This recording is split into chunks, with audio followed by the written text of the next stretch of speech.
Okay, factor by grouping. Another technique for factoring something, turning something into, instead of addends, into factors. This is what I'm going to do here. Now, this is the question that people ask me. Well, how do you know if you're going to factor by grouping? How do you know what technique you're going to use? And it's a really fair question, and the answer is a terrible answer. The answer is that you get used to seeing patterns, and you'll begin to recognize patterns. When will you start to recognize the patterns? After you start really looking for them. So you have to really start looking for patterns. So this is what I'm seeing right now for myself. As I'm looking at this and I'm noticing these numbers, I'm seeing this 4 here, and I'm seeing this 8 here, and then I'm seeing this 3 here, and this 6 here. And what I'm noticing is that 4 over 8 is 1/2, and that 3 over 6 is 1/2. So that gives me an inclination. It gives me a feeling that, you know what, maybe I can factor this by grouping. So this is what I'm going to do. And at first, you may ask, well, why would you do this? But just before we go to why would you do this, I just want to kind of ask the question, is this still true? Whoops. If you don't mind, I'm going to put this plus sign right here. And then I'm just going to take this and I'm going to group this like this because we're factoring by grouping. So that's what I'm going to do. I'm going to group this. And I'm going to put a plus sign here. It's very, very important. And you'll see why as we do other examples. Isn't this the same as it was before? If I multiply this positive sign, it's a positive 1. Positive 1 times this still stays 3a. Positive 1 times positive 6 still stays positive 6. And the parentheses would come down. It would be the same, wouldn't it? But now the way I'm looking at this is this. I'm looking at this piece right here. And in the last video, we talked about factoring. And I'm looking for the greatest common factor of these two things. And it seems to be the greatest common factor of 4 and 8 seems to be 4, doesn't it? And the greatest common factor of A, this one doesn't have an A, so I can't pull an A out here. But this has a factor of B, and this one does too, so I can pull this out. So far, so good? All right, we'll give it the same test we always give it. This is 4B times A, right? And this is 4B times 2. Let's check and see if this works out. 4b times a is 4ab. 4b times 2 is 4 times 2 is 8. And there's a b, so 8b. That worked out good, didn't it? Now, let's try to factor from here. And what's the greatest common factor here and here? It seems to me that the factor is 3, isn't it? So I'm going to factor out a positive 3. I have to put this thing back together. And 3 times what is 3a? Well, 3 times a, right?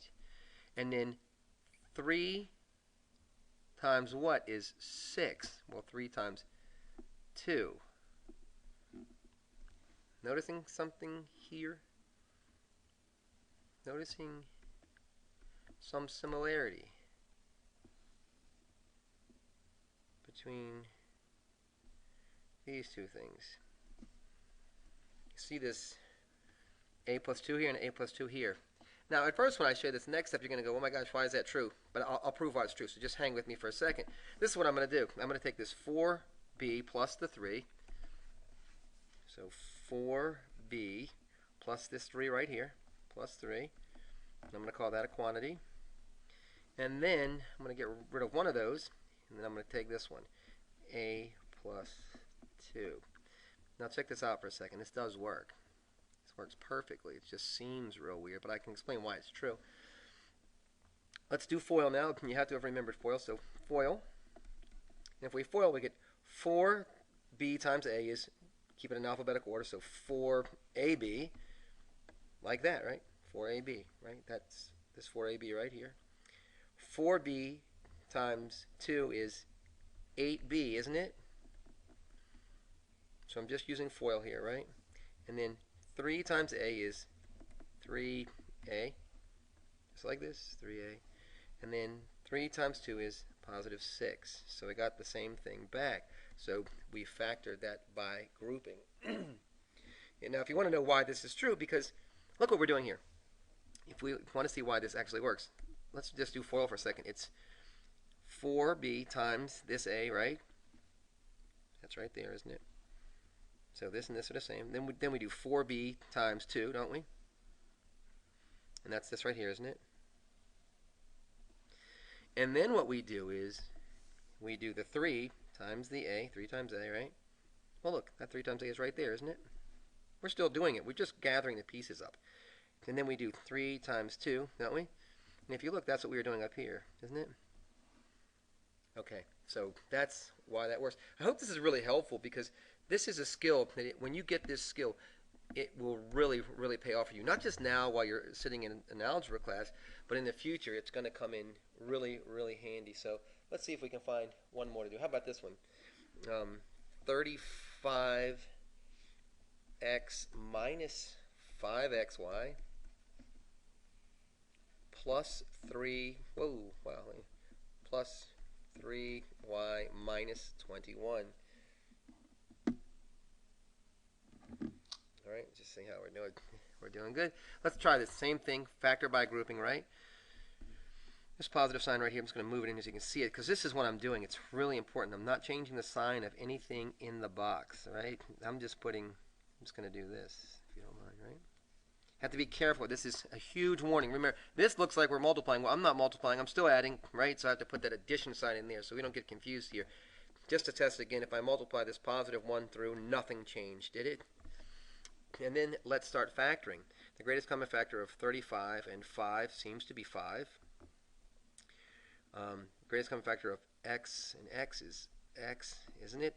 This term does not have a y, so we can't factor a y out.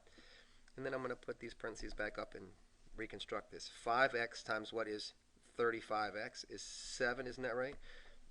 5x times what is negative 5xy? Well, it would be negative y, wouldn't it?